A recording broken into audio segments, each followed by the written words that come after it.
remembering, remembering the guru, remembering the teacher, remembering, what we are, what, uh, what, what our being is. And that's sometimes a challenge, that's one of the nice things about the Yoga Sutras, that it helps us, identify the patterns in the mind and how it works. And then we can begin to really work on how to change our own mind. And then if you want liberation, that's what the text has. It's got the parts that tells you what yoga is, or what samadhi is, what meditation is. And they use the term, uh, samadhi is translated pretty much as meditation, and then the various levels of it, and how to approach it, and how it can be done. And we'll review material and look at that in more detail. And then the second part, first they define what yoga is, or what meditation is. The second part in the text really shows the practices daily that are really essential if you want to transform consciousness. The third part is what happens to you when you practice these things. And sometimes, it results in people having powers, or visions, or deep understanding, or revealed knowledge, things like that. And then the fourth part in the Yoga Sutras is Kavalya, or liberation, and how to merge with the one. And so in our meditation, what I'd like to do is kind of spend more time maybe than normal, and try to guide the meditation in a way that helps to understand, uh, I guess, how the subtle differences in the mind, how you can look at a thought that rises, and how you can, in looking at it, you feed that thought, or you withdraw energy from it, you pacify it, you calm it.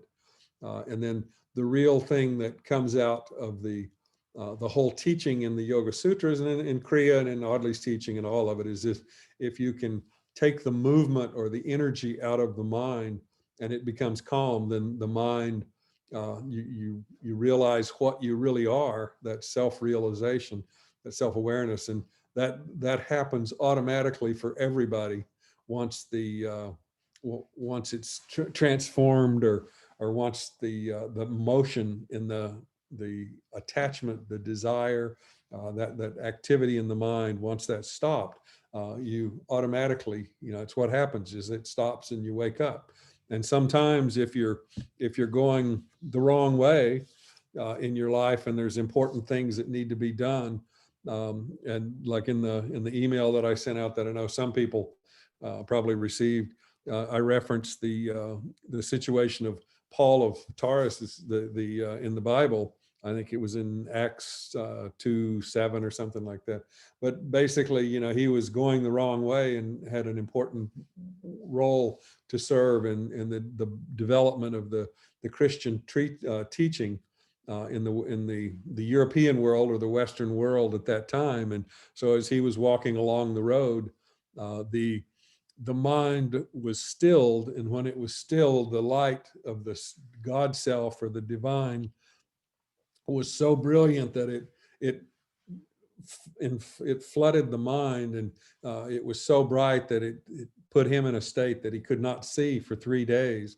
And there's references in the biblical text that say others saw the light and saw what was happening, but none of them were blinded except him, because it was emanating from his own inner divine self.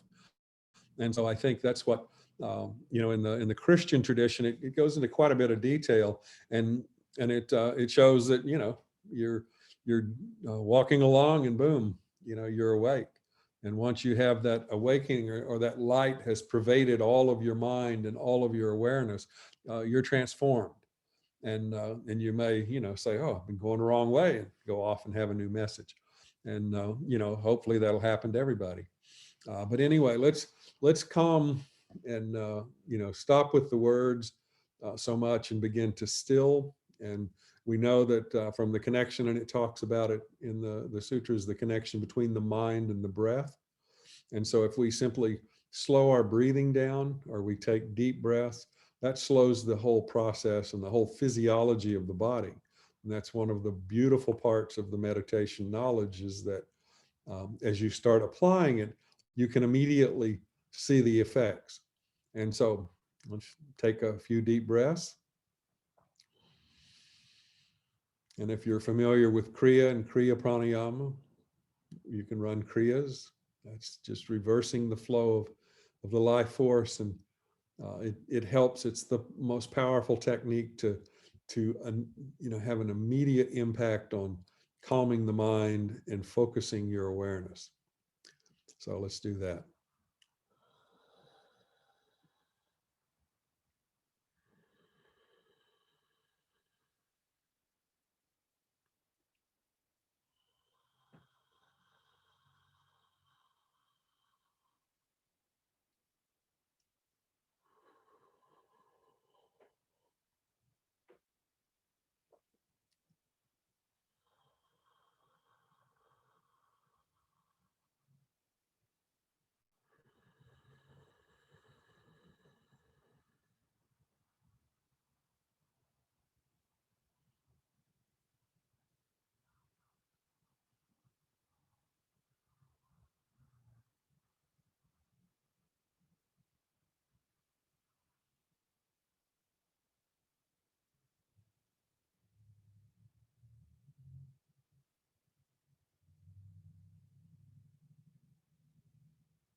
And as you still the mind, focus at the top of the head.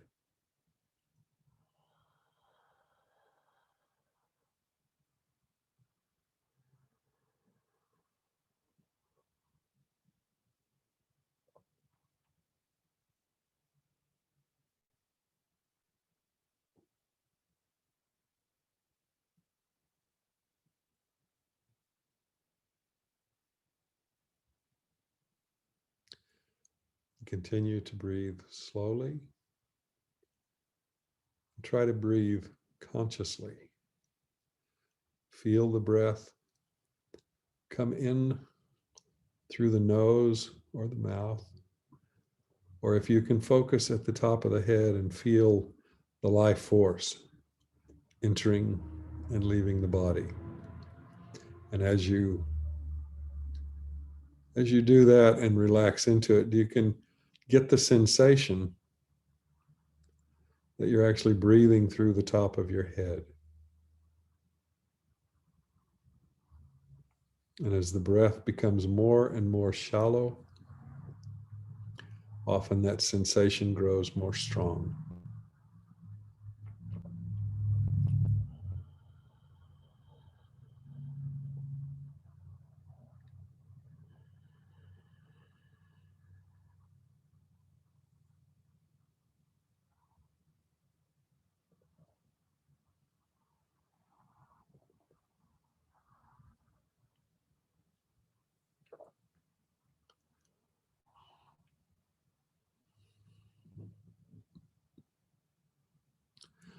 And when I meditate, I try to always have an image of Audley, or a symbol like the medallion symbol, or the symbols, some of the symbols that he created that I've spent years concentrating on. So when I look at those, it immediately turns my consciousness to flow into his awareness and his mind field. And it brings a greater level of stillness. And even though I meditate with my eyes closed most of the time, if I find the mind drifting or going to thoughts that I can't focus and control, in a sense, I open my eyes and look back into his and relax and go deeper and deeper and deeper.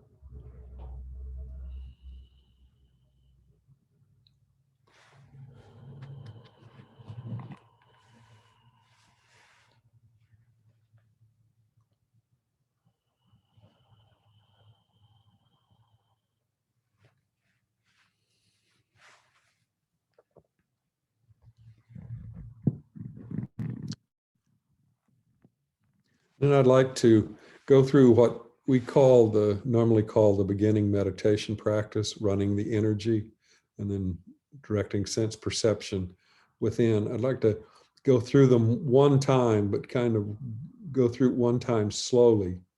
And as I guide you through that, I would like you to be mindful of the thoughts that arise in your mind and the feelings, sensations, sounds, sights. And it helps if you're in a peaceful place, that you're calm, but that you're aware and you're mindful, that you're rested. You know, you've had plenty of sleep so you don't drift off. But it's useful to sit upright, and from focusing at the top of the head, I always just imagine all of my consciousness moving into a small sphere, a ball, marble size. I usually use a brilliant white light, just so it's a radiant light. It's kind of like the divine self, but it's centered right at the top of the head. And then I use my mind, my will, to move that forward to the third eye area, center of the forehead.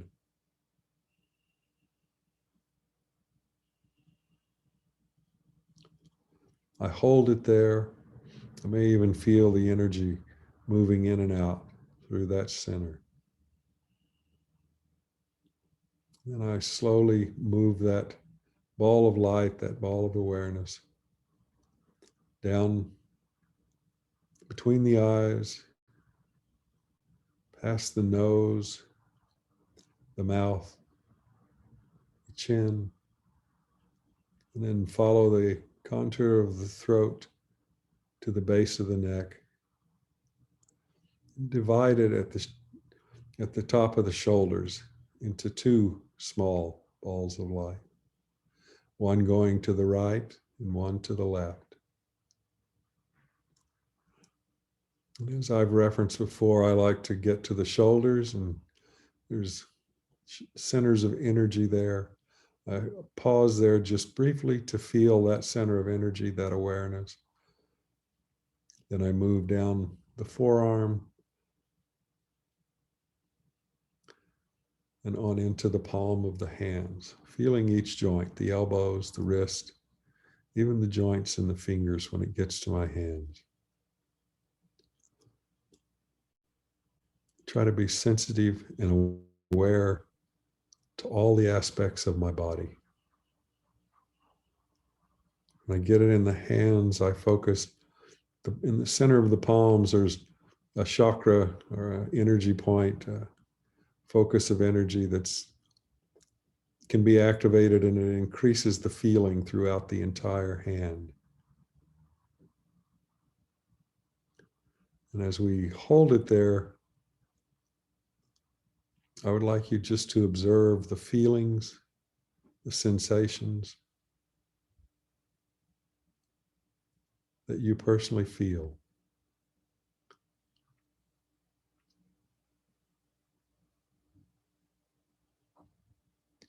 For me, as I do that, often my hands become warm. Sometimes they become like bigger or sort of puffy and feeling of energy. It's like I sense the subtle field of energy around them. And I can check all of my joints in the fingers and in the hand, and any areas where there's pain or feeling, anything that's different than it was the last time I did it. I can note that, so I can become sensitive to the inner components of my being.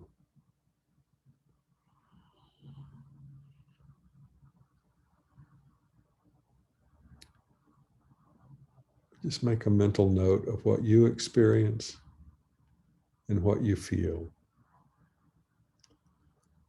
Sometimes after meditation, it's even useful to recall those notes and write them down. Just create a journal to help you understand what's happening in your kingdom.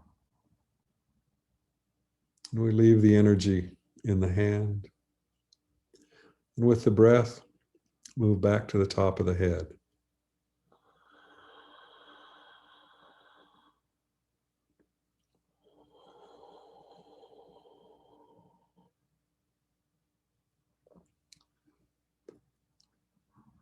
And when I do this, I usually pause there until I can really center again.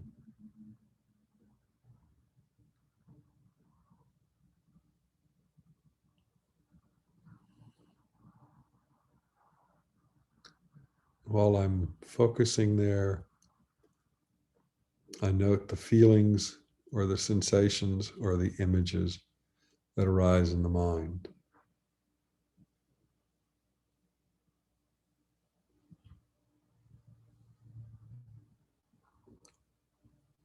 Sometimes there's a pulsation, sometimes a warmth.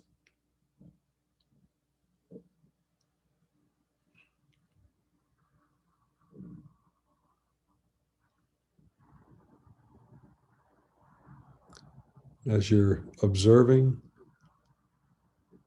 make an effort to observe what's happening with your breath. Is it deep, more shallow? Is it slow or fast?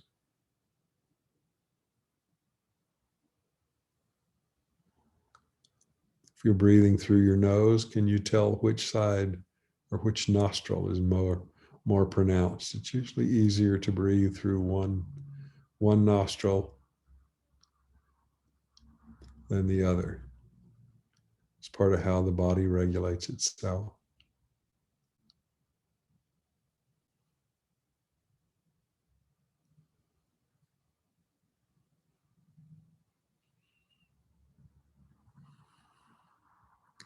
But once centered, and again, move forward with your control of the mind and the little ball of light. Move forward to the third eye of the forehead. And then this time we take the energy internally. We move it back into the brain. And I like to move through the brain as slowly as I can.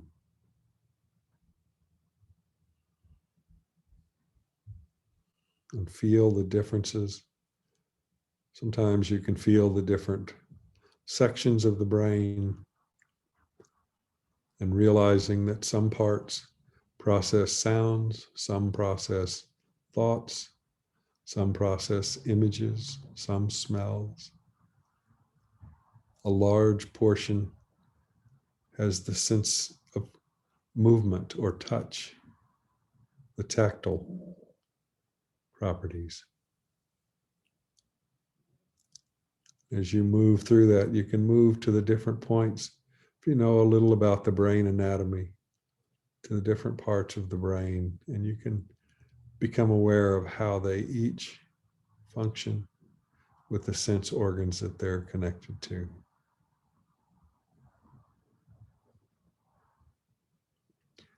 As we finally get back into the center of the brain, begin to move the small ball down through the brain stem and into the spinal system. And I generally make every effort to go as slowly as I can and maintain a conscious control, but I try to feel being in that central channel, that spinal system, that spinal column, and to feel the movement. And even once practiced, you can become astute in feeling the awareness of the energy moving past each vertebrae in the body. And each chakra is somehow tied to that flow. All of your nerves originate and go out from that and return, and messages are sent back to the brain. but you can sense any part of your body. And if there's a pain somewhere, just be mindful of it. If there's an itch or a scratch, try to observe where that itch or scratch is. Don't touch it or move, just observe the sensation. This is truly training the mind.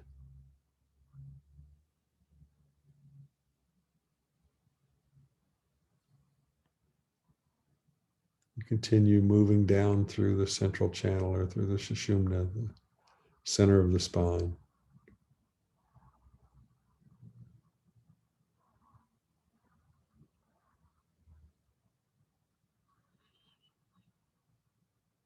Sometimes if there's energy overload or imbalance or problems in centers, you'll actually feel the chakra or the center when you move past that point. You don't go out into it, but you sense the signals that are being sent from your body and from the subtle body back into the brain system. Even the subtle body sends the awareness into the brain. That's how a lot of when you have stilled the mind to the point that you can become aware of the subtle differences, that's when the powers that are in the book 3, when they begin to arise. It's like you may be able to not only see with your physical eyes, but you begin to see with the subtle or etheric eyes. And so you can see anywhere you can think about.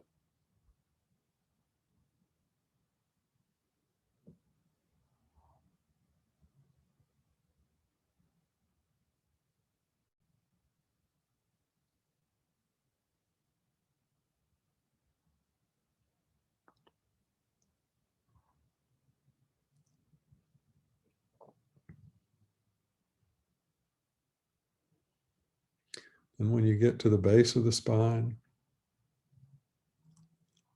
divide the ball of light to 2 parts. And I focus on joints a lot of times, so I move out to the hip joints and try to sense those. If I have pain, can I focus and isolate it? Is it in the right or the left hip?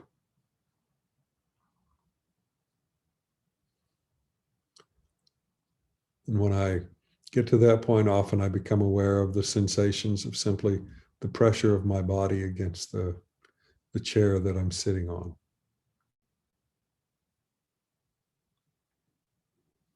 Try to become aware of all the subtle sensations that are flowing into the mind all the time. But as we're focused on something else, we miss them. They're not the priority. That's the way our brain system is designed to notice difference or changes and to alert us when there's some kind of problem or difference or change or intensity change. Like if the pressure becomes too much, you may shift your weight slightly to be more comfortable. Or maybe there's a pain in the joint. And there's really not much you can do. It's chronic. But you can be aware of it and actually use that pain and that sensation as you examine it carefully. You can find the source of it, and you can learn to control how the brain and the mind perceive the sensation.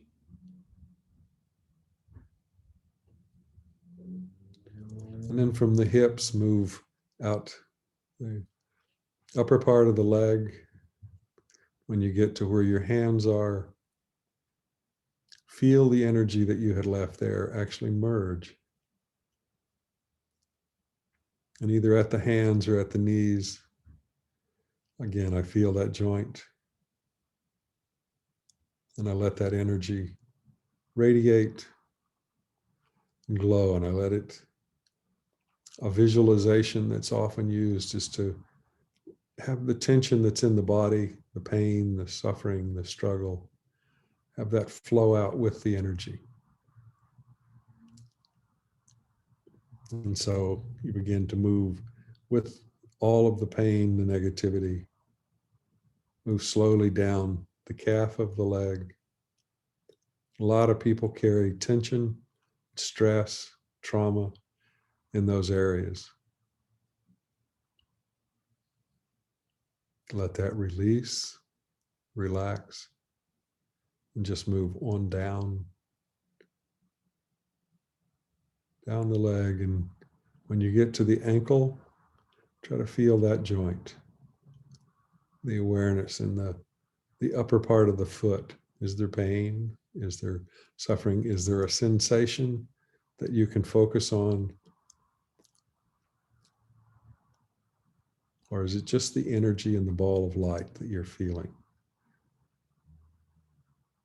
And it's so easy when we meditate to either focus on what we're trying to achieve, or we let the mind wander, and it becomes aware of all the other sensations that are bombarding the brain from the body.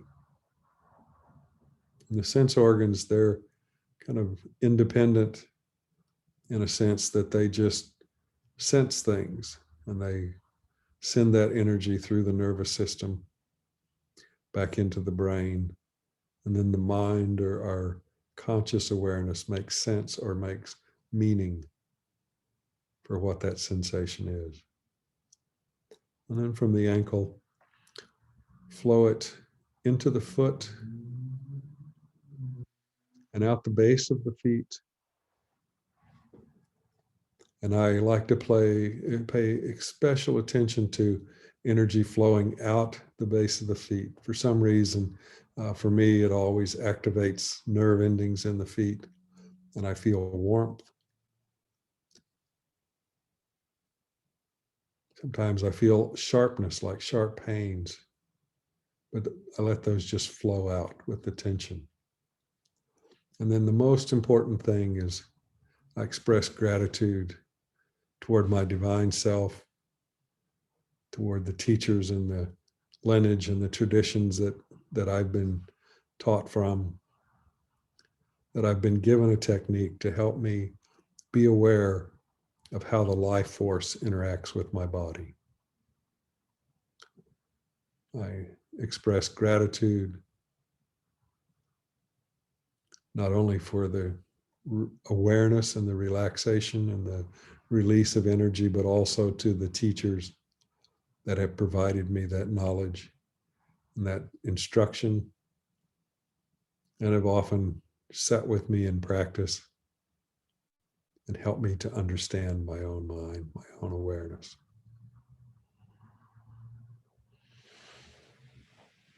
And then let's take our consciousness back to the top of the head.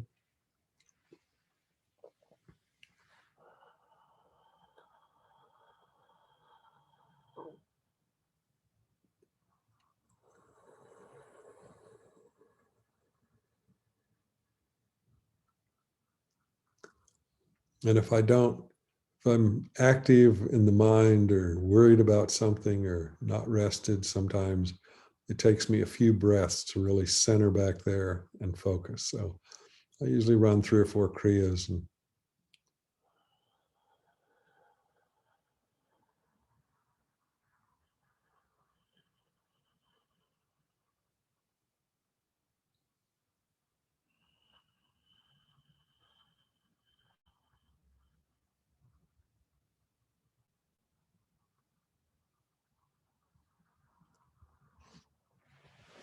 just hold it there for a moment. That's a point where I often open the eyes just slightly so that I can see the image of my guru.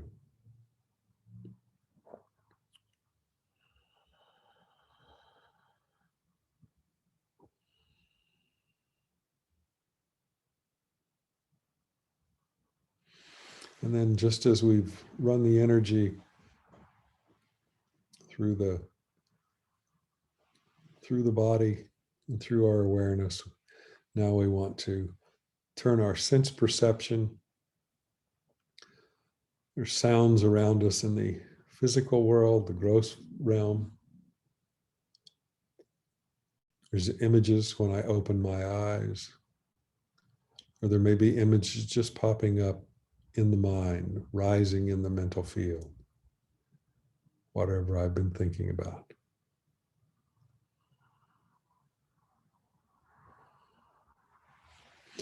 Then let's listen in. To do that, we close off the ear with the thumbs. And we gently use our index finger to close the eyelids and hold them closed so that we can roll the eye back, just like we're looking out through the third eye, or in some cases out the top of the head. But don't strain. Just do it in a way so that you raise the eyes so that they're looking in an upward direction.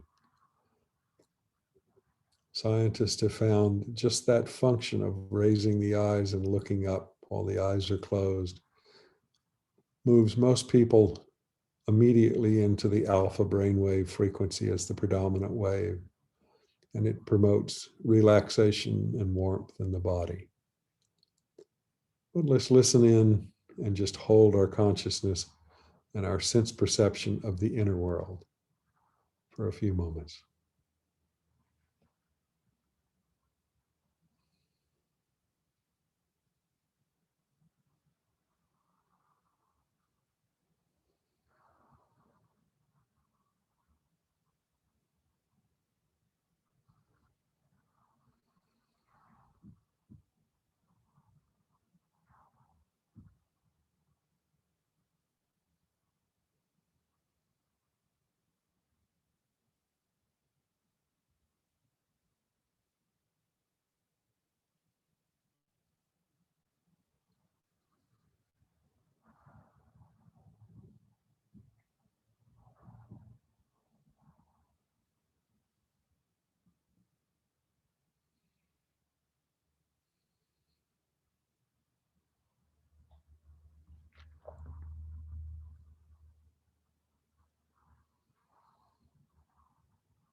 As your arms grow tired,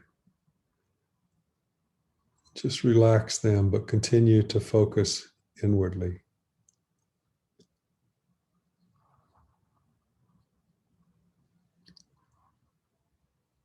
Some of the sensation, if you do that for longer periods of time, you realize that a sensation of pain occurs often in the shoulders or in the arms themselves as you hold them longer. Be aware of that sensation. You may hear inner sounds. You may see colors or lights or inner visions. But what we really want to do is observe what arises in the mind and then become truly an observer. Realize that there's a sensation and try to differentiate or separate the sensation from the part of your consciousness that is aware that a sensation is occurring. There's a part of you that's an observer or a seer, And no matter what's going on, that part of you is aware that, oh, my arms are hurting. Oh, the inner sound. I follow it. Audley always encouraged us to follow the sound to the source.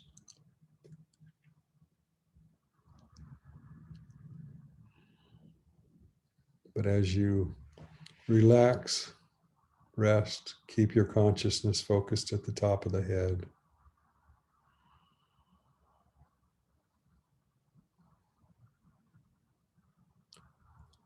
you become aware of all of the subtle levels of consciousness within your body.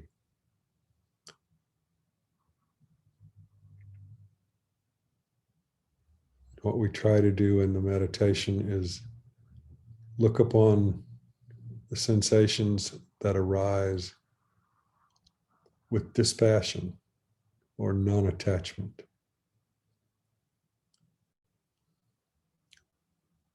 We don't get lost in the feeling or the pain or the sound. We say, ah, there is a pain, there is a feeling, there is a vision. What we try to do at that point is identify with the seer, with the part of you that is aware that sense information, sensory input is occurring. And our normal way of thought processing or thinking is to see all of that as one. Oh, I have a pain, and we want to create a story around it. We want to take a pill to fix it, or we want to do some exercise to make it more flexible. But we start identifying with the sensation rather than the fact that what we truly are is the seer that simply observes the sensations and then reacts to what is seen. And your reaction can be very emotional, or it can be dispassionate and simply a non-attached observer. You watch what happens, what arises in your mind.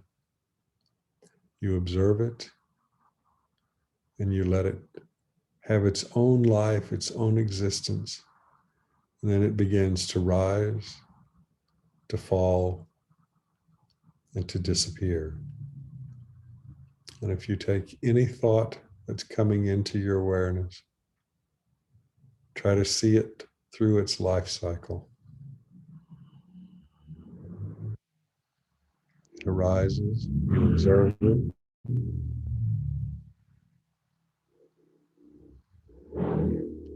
You feel it or hear it. And you realize that you're not that sense perception. You are the consciousness observing or seeing, experiencing.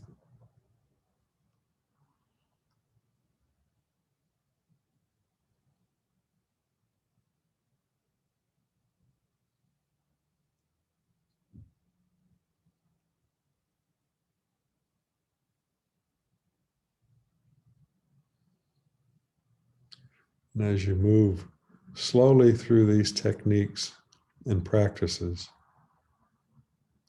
the mind becomes more and more calm, more peaceful.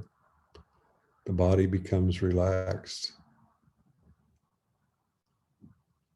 And when that happens, the life force flows much more strongly through your body and your awareness.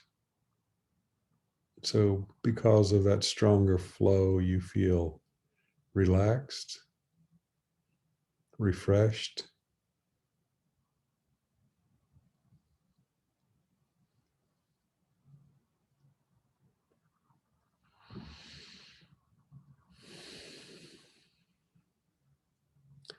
and then still focusing at the top of the head.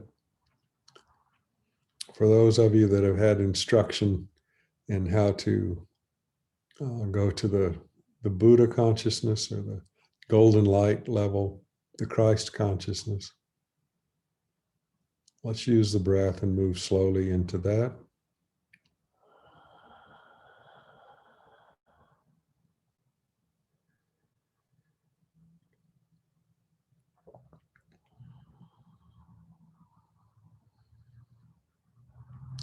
And as you get into what you sense as that level, you may see colors, you may see lights, you may see images, you may not.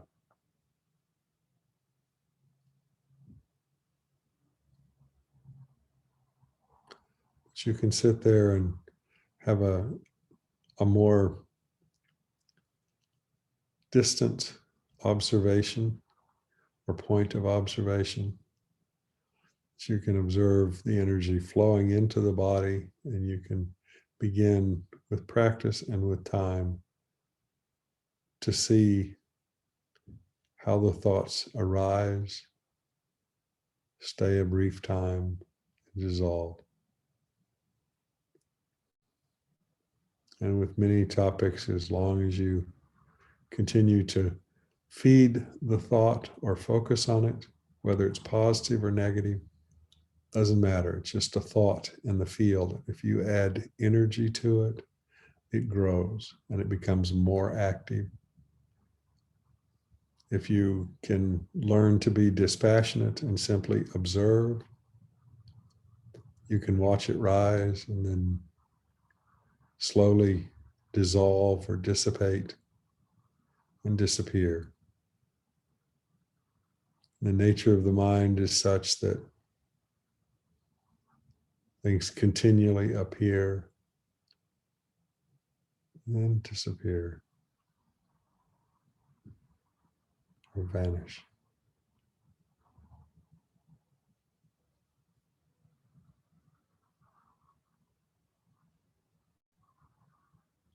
And I like to sit in that Christ light. This is the point for me where the world begins to merge into the dual aspect. Becomes very clear. There's a positive and a negative component to it. And I can see images. I can experience sensations and feelings. And if I truly anchor in that, and I remember the teaching, the teacher, I can see his smiling face in that golden light.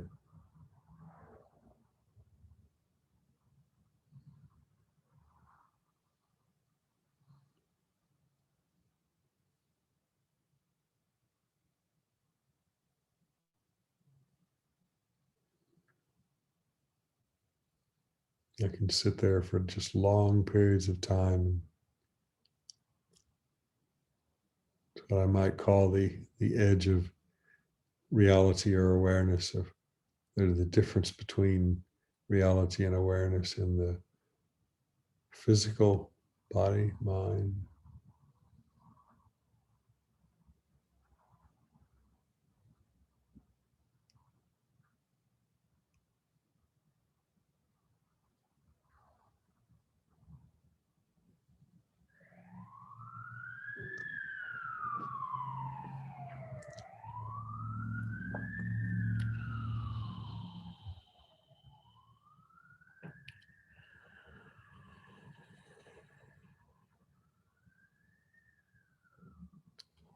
And if sounds arise externally, you can either observe them dispassionately and realize it's a sensation.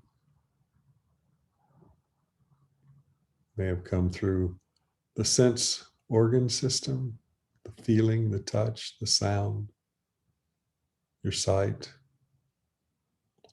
or maybe even more subtle feelings within the body,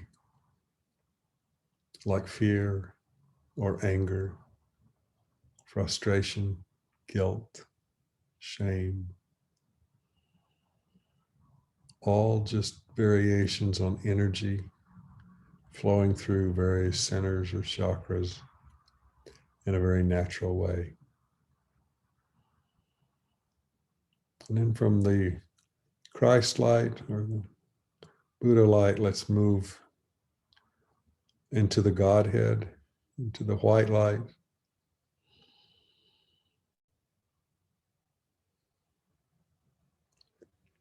Sometimes I make that movement and anchor there and then come back to the top of the head and make that cycle, moving in the breath, just like an extended Kriya or a movement of energy synchronized with my breath in that upper kingdom.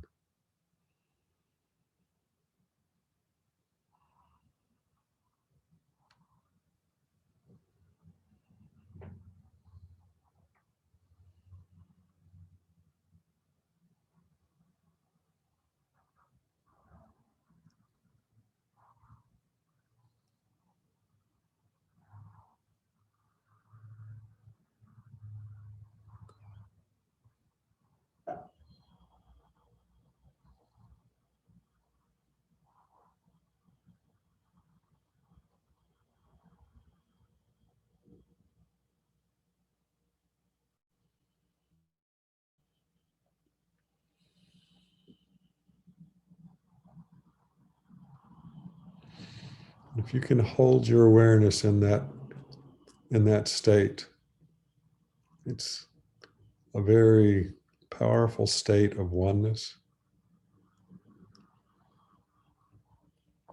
of being.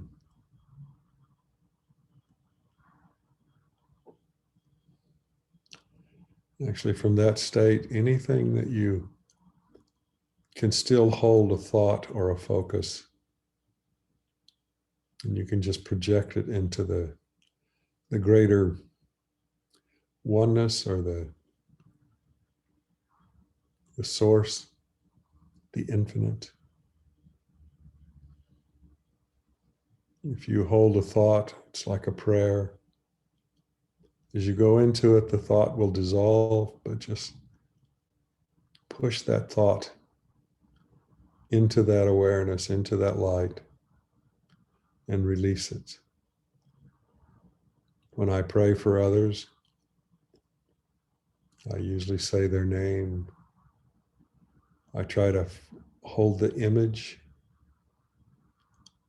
and then ask that divine part of myself, that source of all life, all energy, all awareness,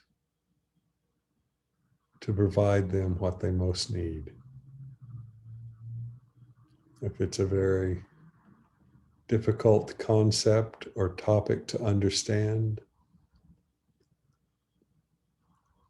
I hold that at the Buddha level, and then I move and let that flow also into this divine, radiant white light, and then into the infinite, beyond my conscious awareness.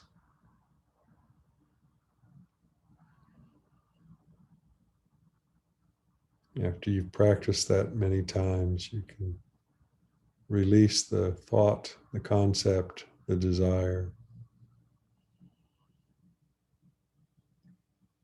And you can know that if you repeatedly do that, the information that you're seeking, the awareness, the knowledge will be revealed to you. And as over the years I've taught meditation, I found that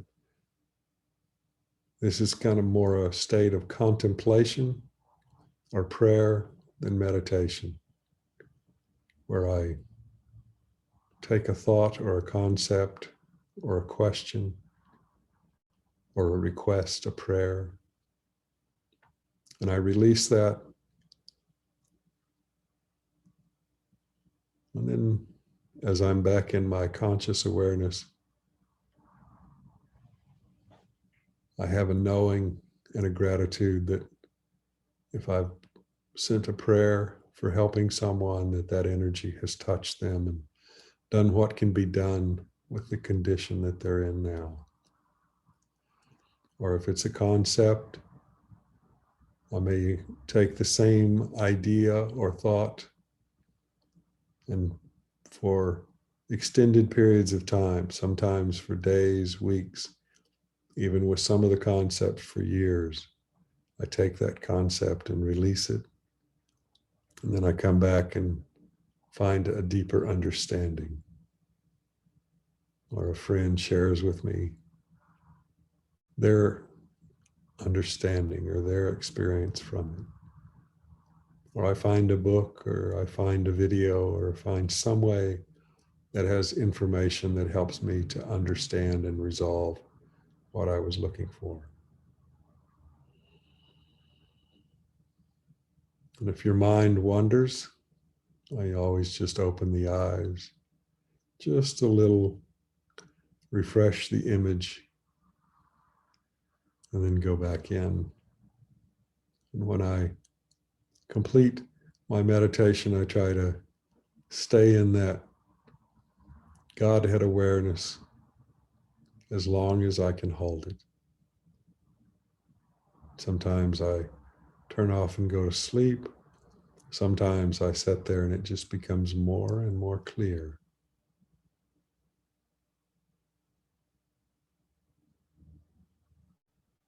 And I can actually sustain a state where knowing or revealed knowledge, revelation, just flows into the mind.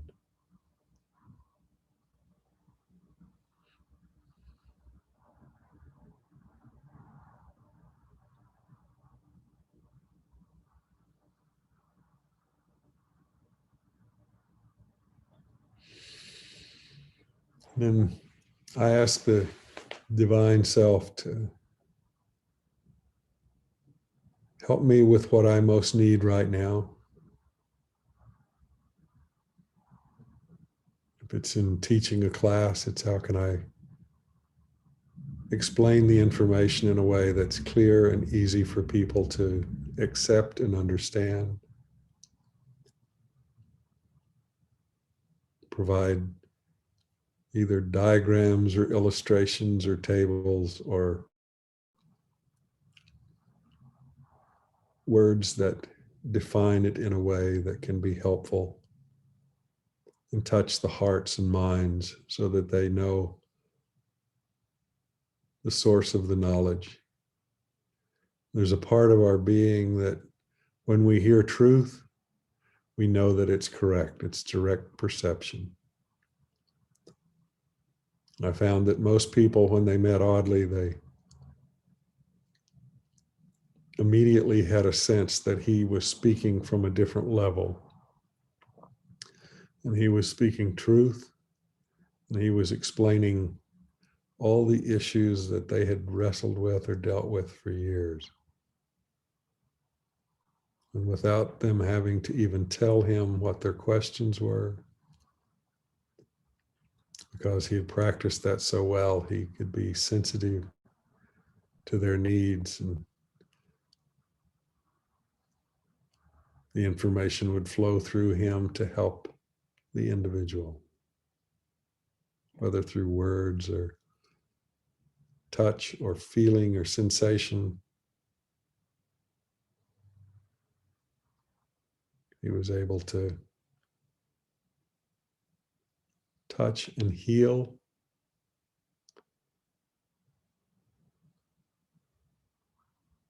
to grow in deeper awareness, and to help and take those that were with him into that state.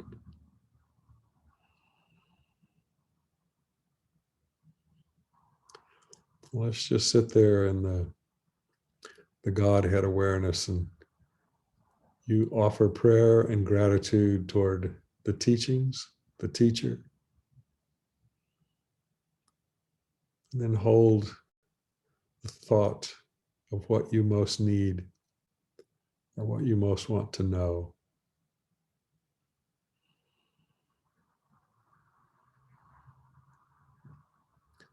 And then release it and let it flow into the source.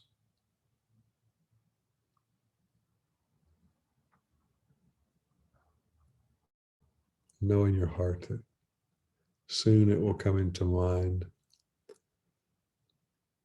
and you'll be able to understand the scripture or the sutra or the teaching. You'll be sensitive to what may be causing a problem in your body. Sometimes I'll notice changes in my physiology. I go into a meditation like this and kind of scan the body and then ask the divine self, what is it that's causing this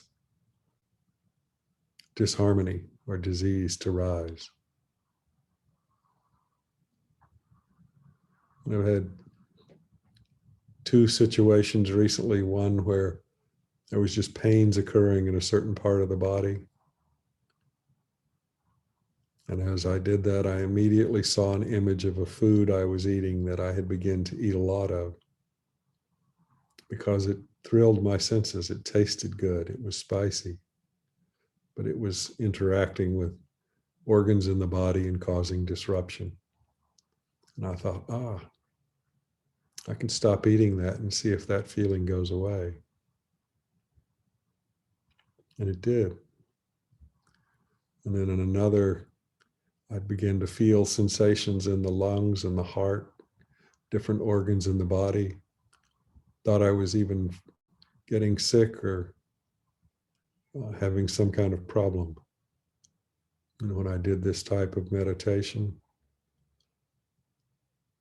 almost instantly I saw that a new supplement that I'd been taking was the source of the discomfort.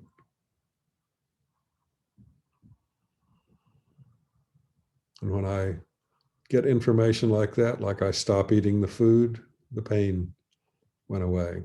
I stopped taking the supplement, and within 2 days, my heart felt better, my lungs felt better, I felt lighter on my feet. And then I found that there was a component to that particular medication or supplement that I was having an allergic reaction to. So the divine self or the source can help you know all things. Sometimes if it hasn't gone too far to where there's damage to the body or an organ or a component, just small little changes can quickly be tested. And you know if it's the problem or not. When you first start practicing, sometimes if the mind is not still and clear, you may think it's several different things, and so you test one at a time, but it gives you an opportunity to continue to observe your mind, to observe the sensations, and to most importantly, to be aware, to be the seer, to see what awareness truly is. And then you can choose to either identify with the pain or the body or the desire, or you can again look dispassionately and say, oh, that's what causes that.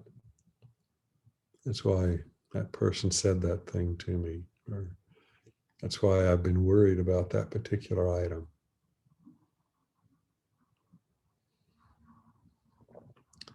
Once you differentiate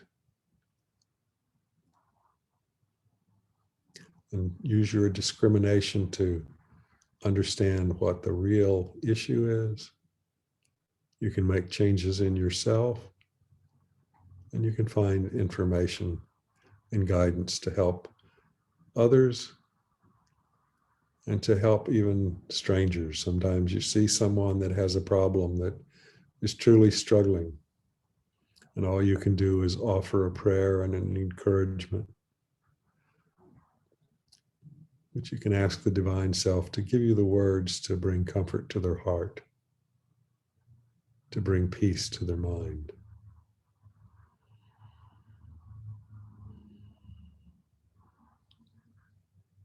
Let's sit in this for another moment or two, and then we'll come back.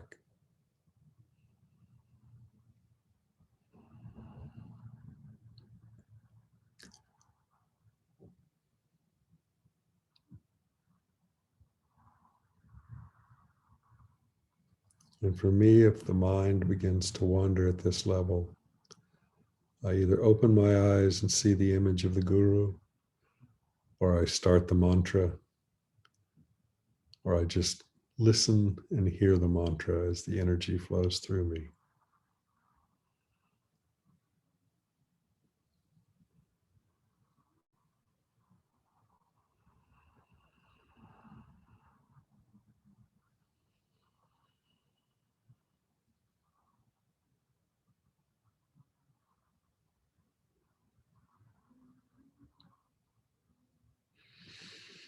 And since we're in a group, I ask that we all think of our teacher, think of your divine self. Try to realize that within your own being. But we try to come together. Even though we're in lots of different places, we can actually bring our consciousness to a single point. And we can bring that light, that awareness into oneness.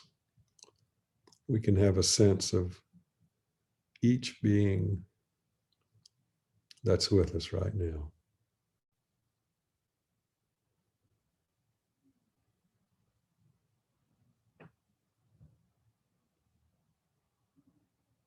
And offer gratitude to our teacher, to our guru, to the knowledge from the tradition, to the lineage.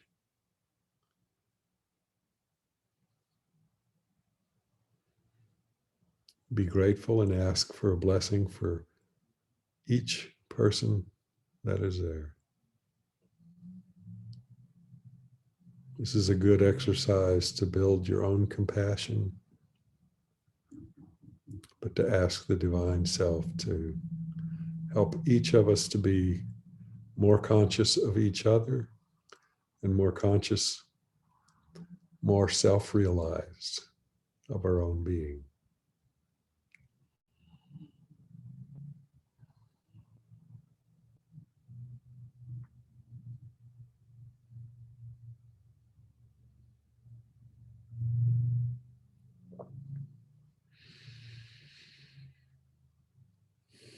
And we ask for God's blessing for each of the beings that have come to understand this information,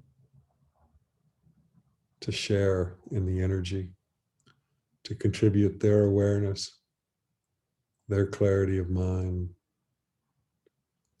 their peaceful and compassionate heart, so that we all can have greater awareness.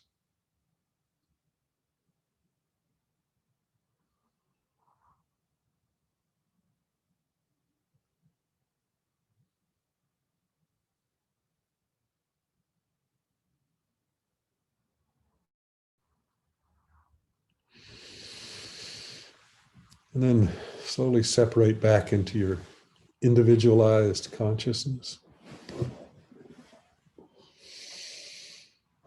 Bring your awareness first to the top of the head, and then I like to move my body sometimes, rub the hands on the legs, generate sensation, stretch a little, and be grateful that I've been able to meditate and touch the source of my consciousness and to share with those I consider to be friends and supportive members.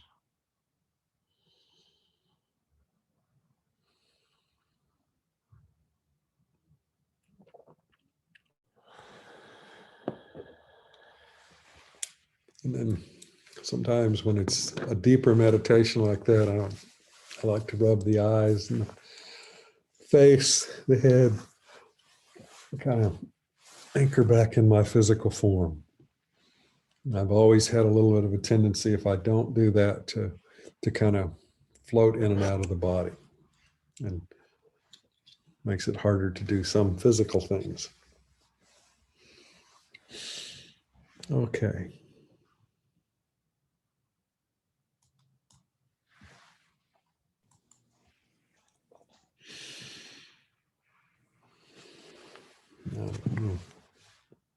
Wow, that lasted longer than I thought. Well, maybe I tried to incorporate the explanation of the Yoga Sutras in the initial discussion and in the meditation itself to help you understand how thoughts arise in the mind or how feelings or sensations from the body arise. And um, I think I guess it was a better meditation than or maybe deeper, maybe I went to sleep, but it was very peaceful. And I think we used much of the time. So rather than get into the specifics on some of this, I'll just cover a few introductory things, and then this will be kind of an ongoing series to actually look at this information and see a lot of what I'm basing the material in this lecture or this information is based predominantly on the commentary by Roy Eugene Davis. It's a text that I have here somewhere. Uh, this one here, it's The Science of Self-Realization, a guide to spiritual practice in the Kriya Yoga tradition. It's a very useful text. It has a lot of points of clarity that I don't find in other texts that are specifically related to the Kriya tradition that we're a part of. And so I have studied it many times and find it very useful. And then also there's a series of texts of 4 volumes on the Yoga Sutras by Baba Haridas, who actually taught for many years right here in Santa Cruz, where I am. He had weekly classes. I think they were on Tuesdays, just like we're doing, where he went through it. And he had taken vows of silence in, I guess, 1952 or something. So he used a small chalkboard and people asked questions, but he would write things on the chalkboard rather than speak. And then the other text, the one by Sri Swami Satchidananda, I find is extremely useful. And so I kind of base it more on those. And then one version, the question was asked, which one should you buy? And this particular version, I don't know if you can see it or not. It's called, it's by a gentleman, Nikolai Bachman. He lives out in the Santa Fe area. He's a true expert in Sanskrit, and it's called the Yoga Sutras, an essential guide to the heart of the yoga philosophy. And this is, there's 2 or 3 versions of it. This is a box set that was published at one time. And I think when I bought it, it was like $100. And I noticed on Amazon a few days ago that it's no longer available as a new material or new book, but it's the used ones that were listed were like $500 or $600. And the unique thing about it as a text is it comes with a spiral bound book that is excellent, and one that I think Kevin would enjoy because it's got maybe 20, 30 pages of drawings and charts, and he breaks the information out in ways to try to teach it and share it and make it more understandable. And then there's a complete set of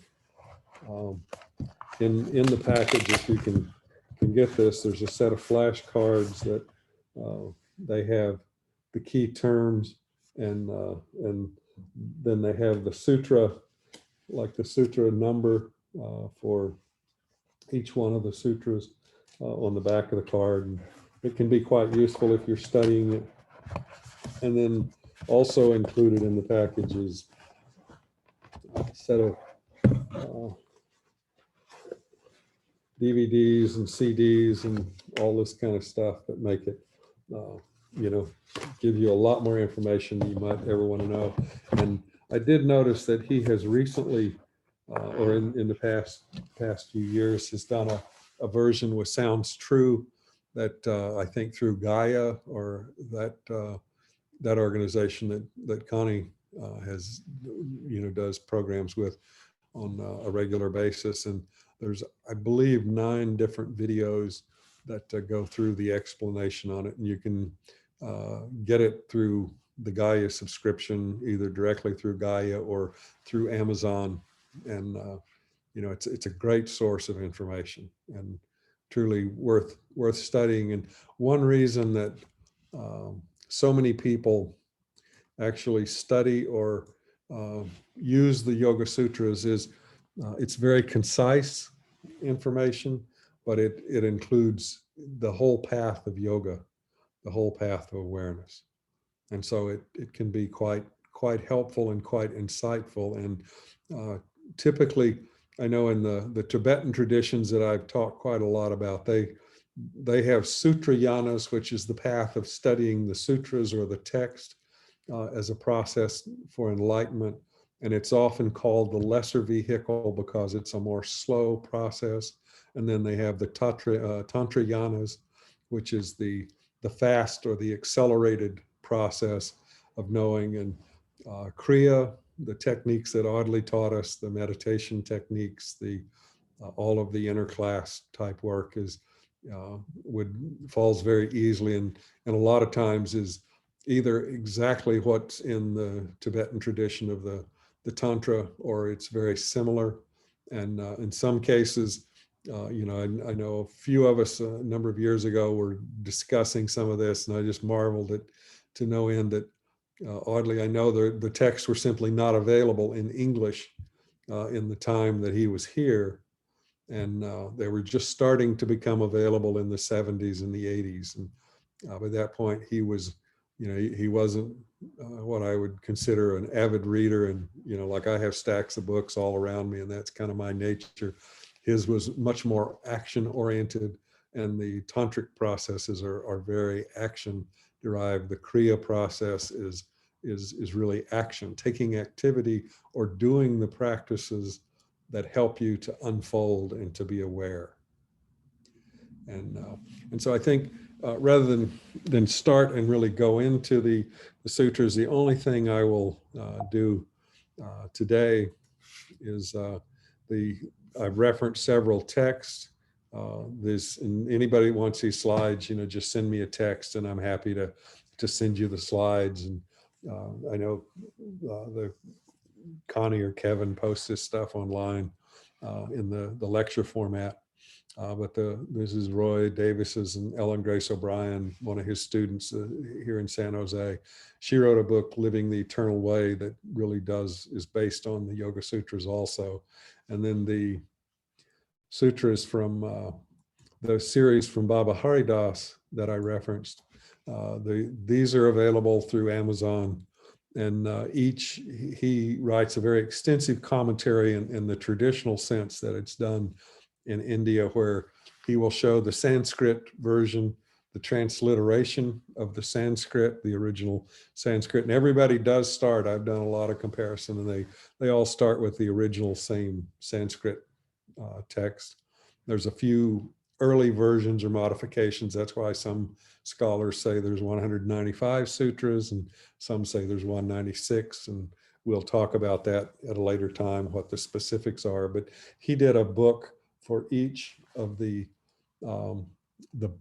sections or padas, the portions, like Samadhi pada, the meditation, what is yoga, and then the sadhana pada, the practices, how do you live, how do you apply the information about the meditation to your daily life.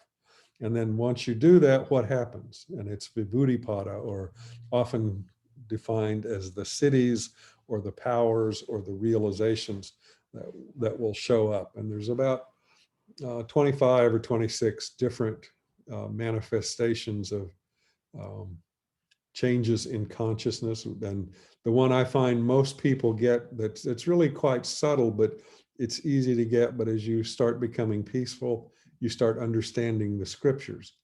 and you can read any scripture, Bible, Quran, Hindu scriptures, Buddhist scriptures, the Islamic scriptures, and the poetry supporting that through Rumi and Hafiz and people like that. You understand the deeper metaphysical meaning of each one of them. And the first time, that's why some of the texts, like Sri Yukteswar's text, The Holy Science, that's why it's sometimes a little difficult to follow, is it's written in a very condensed form. Each sentence has a great deal of thought and awareness in it. And so a lot of times when you study these type books, you do just simply one verse or one sutra, one text, one paragraph a day, and maybe for several days if you don't feel you fully have mastered that meaning. And so you, in a sense, unpack what's compressed into a very simple form that's kind of an outline in sense. And then it can be useful. Those texts are very good. And then here's the small How to Know God, the Yoga Aphorisms. That was the first translation in English. And then the Swami Satchitananda, the Yoga Sutras that I referenced. There's another small one, Alistair Sheath, Sheather, and it's small, and it's quite useful in terms of how it explains. And it's in a series, I think, called Sacred Teachings, or that. And there's a number of the texts from different religions involved in that series, but that one is quite good, and usually is a good place to start, and easy. And then the Sanskrit and the Yoga Sutras, it's hard not to have those combined. There's a single book, The Path of the Yoga Sutras. Then there's the Yoga Sutras, the combined volume. He did one, The Language of Yoga, and if you practice yoga and you want to know the names of all the asanas and stuff, there's good pronunciation, and there's CDs that reference that. And then there's a new one, the Yoga Sutra Desk Reference, that's, I believe, will be available in December of this year. And I've already got it on a pre-order, but he writes so well, and is so clear in his explanations, and his study Sanskrit through a lot of his efforts, and so it's quite useful. And I guess I kind of summarize to this point, but the Yoga Sutras, the number of verses, and we'll go into more in the future lectures, but the sutras, often called threads, or aphorisms, divided into 4 sections. And the sections are called padas in Sanskrit, or portions. Maybe you would call it chapters in a Western work. The first is yoga and its aims and the settled mind, samadhi pada, yoga and its practices, treading or walking on the path. What do you do daily? Sadhana pada. And then powers, the city's expansion, vibhuti pada, or the cities again. And then liberation, self-realization, or kaivalya pada. And so we'll stop there. If we've got a few minutes, if you want questions, I'll stop sharing so we can see each other more. And we can take a break. Ben, we can stop, anything. Ben? Yes. I had intended to ask this before we started today, and then you got right into where my question was, and it was part of the practice we did today reminded me of like Vipassana and insight meditation, where you talk about focusing on the sensation and separating mind. And I have wondered how that interacts or relates to the kingdom and the Kriya Yoga that we do. It's a very good question, and the real interaction, there's different. I think in Buddhism probably refines how all of those things fit a little better, but there's major schools within Buddhism, and Buddhism always has approached it a little more through understanding the mind, defining it, talking about it, and things like that. The Buddha was truly a master at being able to understand and communicate what that was. And the Theravadan, or the Buddhism that's practiced in much of Southeast Asia, is typically more vipassana and more mindfulness techniques and training. And it's often called the lesser vehicle, not meaning that it's not as good as the other. It's very useful. In fact, it's actually been found from the medical people that test it, the doctors and the scientists and all that. It's the one that's probably easiest for people to integrate and to utilize and to make transitional changes with in their consciousness. And it's a little slower process, but it's a very powerful process. And I think, and it works at any level of the kingdom. But when it starts, the beginning teachings of it focus more on the sensations that arise in the body.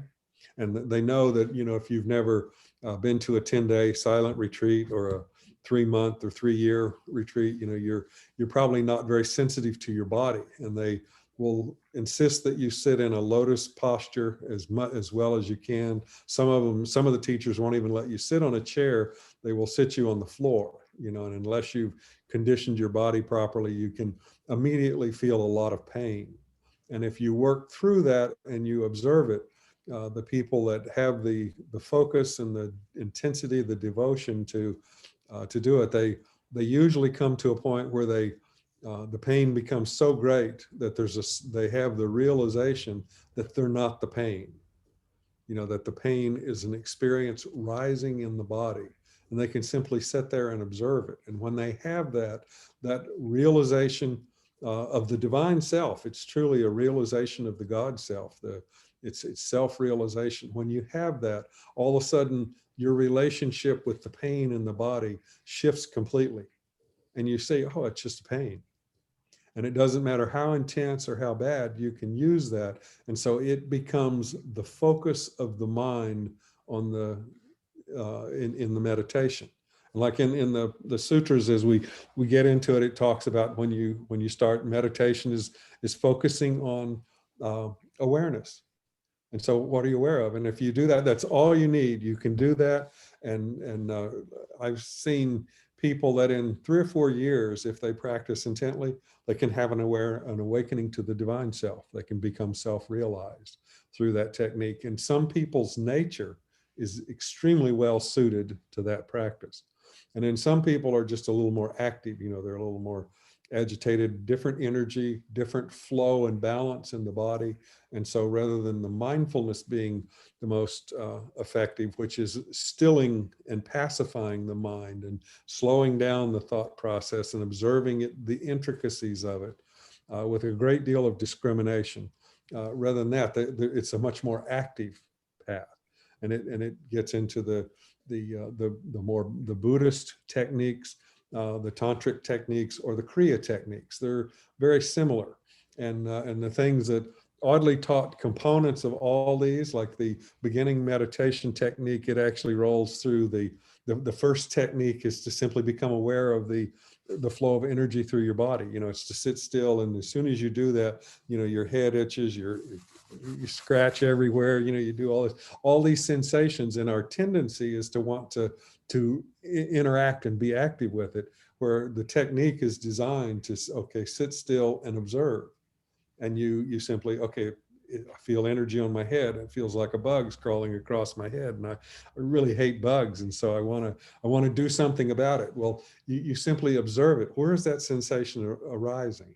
Is it a bug? I mean, it could be a bug, actually, little guy flew in, landed on your head, and he's crawling across, and you sense it. Or it could be just as you start becoming aware and sensitive to what's going on in your body, these sensations arise all the time from various places. Anywhere you've got a small injury, anywhere you've got a stretch, and you've got a desire in some way, I'm hungry, it's just like, and you start feeling that pain of hunger in your stomach, and all of a sudden cheeseburgers start floating in your mind, or like my brown rice and my lentils, they're floating, and I think, God, it would be so nice just with a little bit of soy sauce on it, for flavor. It's just like, that's how the process works. But the mindfulness process is often used as the beginning technique simply to help the person become aware that they're not the mind. They're not the sense organs, that you're the observer, and that's what it's trying to do. When you get to the tantric stuff and like what we start doing in the second technique, we start directing sense perception inward. And so rather than the sensations and the desires and the activity in the body or its pains, we start looking at what's going on in our mind. And it's a little more subtle process, so it takes a more finely developed mind. Like a lot of people, you go to school and they study certain things, and like Audley often referenced, he went to art school, and he described the process of doing a drawing or creating a vase or doing, making pottery, doing all these things, and when they first start, everybody's typically bad, but as you learn to see, and he said it's training the eye to see the subtle differences in light and and the shading and things, and I remember he pointed out to me once, he said, like, if you're drawing a picture of a scene, an outdoor scene, he said, as the sun begins to set, the colors they're not as vibrant, they're not as bright, and as the sun goes down, all of a sudden all colors fade into blackness, and rather than having green trees out here around the property where I am, the trees start turning black. And, and if you're an artist and you want to accurately depict what goes on, you have to be aware of those subtle differences. And the better the artist, he can see the subtle differences in the face and the shape and the shadows and things like that. And you can duplicate them. That's the training in art. But in a sense, that's what we do in meditation too. We try to become aware of those subtle differences. And I think that's one of the reasons why Audley was so effective in a lot of the techniques, and even able to discover techniques that he had there's no way in the world he could have known some of the techniques that he came up with, but he observed what happened within himself. And because he was trained so well to see it and draw it, or to create it in a stone and monument and all those things, he had an ability that I've seen few people, and especially among teachers, very few teachers have that ability to draw and to depict things and to define it. And then one of the things I've noticed is that if a person is extremely well trained in that area, often they're not very good at with words, in describing it. They can't write prose, they write in very structured ways, and they communicate, and they can define what's going on, but they're not as effective as someone that's mastered the fine differential levels of words and how that flows to communicate. They use the image, the sight, that sense more than the auditory and the thinking sense there. So does that help in terms of clarifying it? Or Yeah, I think what started me on this was, I remember one time Audley talking about that the Buddhist technique, and sort of saying, we don't want to just sit there and wait, something along something along those lines. Like that's, he sort of poo-pooed it, but then the more I read about it and tried it, I realized there's a benefit to it, and I didn't quite put it together that one is sort of a slow, passive, receptive path, and the other is a faster, active, well, there's path. But they're not inconsistent. They're not inconsistent. They're actually the same. They're just applied in a different way. And it's a little bit the different nature. Like Audley, before he was even an artist, he was an athlete. That's what he was very good at. He set the pole vaulting record in the state of Oklahoma when he was in high school, and by today's standards, it was almost like not jumping, but, but they had cane poles and stuff like that, so there was great limits, and the technology has improved, and now they go 18 feet where they were going like 10 or 12 feet. But, he was and he played sports, and then he was a Golden Glove boxer. For a while, that's what he wanted to be, was a boxer. So he was always a very active, physical person.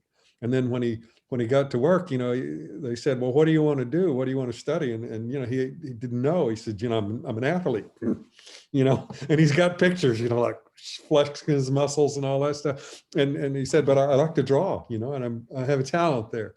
And so, he went to art school, And then from the art school, you know, especially when they got the monument company going, you know, he was the artist that was able to create the memorial art, and he won awards, you know, and was well recognized all around the country as that. And they did commercial, you know, big monuments with some really phenomenal things on them. But it was his skill, and you know, he developed that talent and applied it very effectively. But he was truly an action-oriented guy. And, you know, he didn't sit around and wait. And it's interesting, you know, there's the different schools often fight, you know, they say, you guys are on the slow path, you know, weaklings, you know, and we're on the active path, you know, we do it. And there's great differences. And that was one of the things that the Buddha was very effective at. You know, he looked at all, and looking at the mind, he claimed there were 84,000 different types of people. And effectively 84 different types, 84,000 different paths to know it. And he said, you know, if you do the wrong one, you know, like you're a real action guy and you try to sit and do just mindfulness, you go crazy. And so the beauty in what a great teacher can do, and Audley was truly a master there, is he would give the techniques to the person that were best suited for their nature.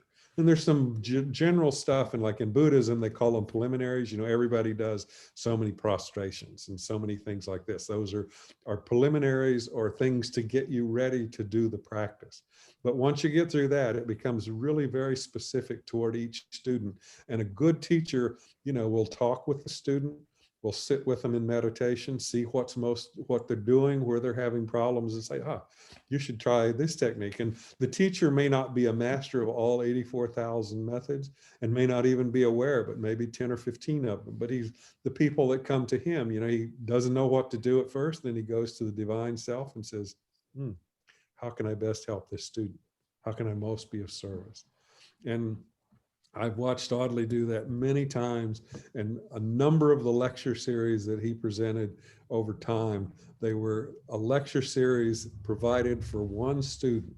You know, he gave the information to everybody because he put so much work on it so they could learn. But there was one student that was having a problem, and he was trying to help them understand what the problem was and give them a way to fix it, or to correct it, to modify it. And sometimes the student got it, you know, the one that it was intended for, and sometimes they didn't. And that was kind of a frustration for him. You know, he would talk about that.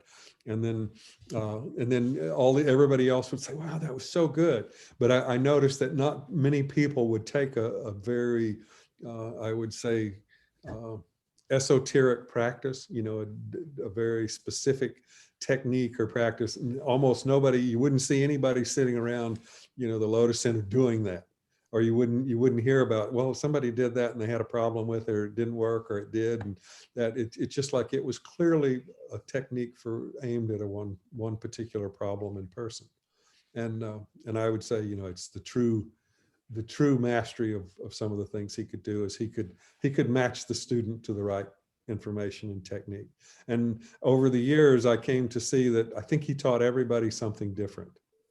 And if I start saying, no, you're not doing it right, that's not what Audley said, that's my problem. That's not theirs. That may be exactly what he told them to do.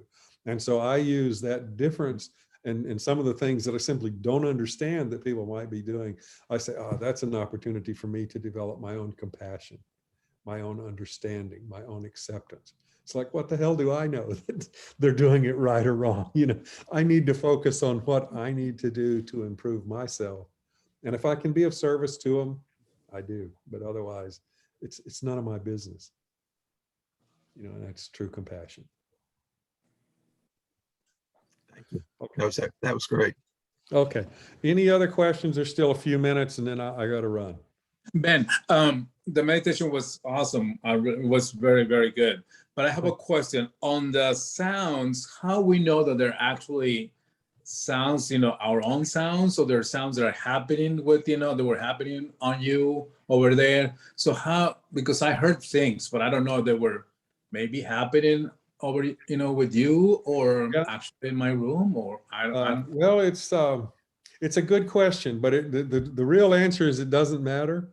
It's just like what you want to do, and it's like you know, to the prior question, becoming aware of the sound and observing it. It's like, I know at one point I heard a motorcycle, going, and I could have followed the motorcycle and been annoyed with, it's disrupting the meditation for me and the whole group. And then I heard an ambulance, I think, or, something. And I could focus on that, but it's just like a sound arose, and some of them came from outside of me. Some of them came from inside me. And, the first question might be, was that an inner sound or was that an external sound? Mm-hmm. And if I find, like, if I'm in an area where there's too much external sound, I have these beautiful Bose headphones that have great noise canceling. And I generally meditate with those because it shuts everything down. It cancels out a lot and it allows me more the ability to focus on the internal sounds. And knowing me, I like the Bose, but I also have the Sony and I have 2 or 3 other noise canceling. I'm always looking for the best sound, protection and the best sound source. But again, I'm trying to explore what are the sensations, the sound sensations that arise. Like, I have an organ in the body that in my brain, it has the ability to hear sounds in a particular frequency range. And it used to be better, but as I got older, it's the range is not as great. And some of those sounds, and then there's sounds that clearly don't exist in this world. And that's the inner sounds. Like when I listen in, I remember the first time I meditated when Audley taught me that technique, I heard the most beautiful tinkling bells that I've ever heard. And I even try to find ways to reproduce those inner sounds. And I have a device over here in the corner that it's just a series of sleigh bells. And I found that if I hang it from a string and I pull that string slightly, it just keeps that going. And it's very close to what I heard. But a lot of the musical instruments, the Indian instruments in particular, they're exactly like what they made an instrument to help you focus on the inner sound, because as you get older, you may not hear the inner sound so much. You may have tinnitus and ringing in your ears. And so they actually create the sound. And there's one of the Tibetan chants, it's the monks chanting for peace in the world or something. And in that chant, they're making clanging metal sounds. There's gongs, there's all sorts of stuff. There's deep guttural sounds. Every sound that you normally hear inside in that 1 hour audio, it's produced. It's just like they know what the inner sounds are, and they know that if you make an instrument that reproduces it, it can trigger you immediately to go back into that same level on the inner plane. And so the sounds are very critical in the path that Dr. Thin taught, and that was really the path of the holy nam, or the sound current. And Audley always said, the light protects you, the sound, follow the sound to the source. And when you go to where there's no more sound, then you're getting there. But then I found when I get to the extremes out in chakras and all that, all of a sudden I don't hear the sound anymore. And so it means I need to still myself. And when I still myself, I hear the inner sound, and then I follow it to the source to where there's no more sound. And that's the true path. That's the expression. And that's all you need to do. I mean, it's that simple to wake up. You can follow the sound in. You can stop, slow the mind with just slowing the breath. And then the light of the God self shines in, and you may be blinded like Paul was, Saul of Tarsus, I guess. So. Yeah. Yeah, they changed his name to Paul after Saul was blinded. He changed his name to Paul. Yeah, right. Yeah, no, but that's the sort of things, weird things can happen to you when you get touched by the light. I was going to make a comment to John that if you get the book, the Yukteswar book, get it from the SRF, because I bought a couple for my sons online and they don't have the diagrams in them. So get the SRF book. And I found my Yep. And this was printed in '74, and that was when I came to the Lotus Center, and actually Mrs. Tauscher at the health food store there on Classen had some of these books like this and others, was very interesting that she was into all this. Yeah. Yeah, I never saw those when in that time frame. You know, I didn't really get, you know, somewhere in the mid 80s, you know, I found a copy, and I think that's when, I'm not sure, this version was published, and I did get it from an SRF bookstore. This is a 1990 version, but most of these, you know, were simply just not easily available.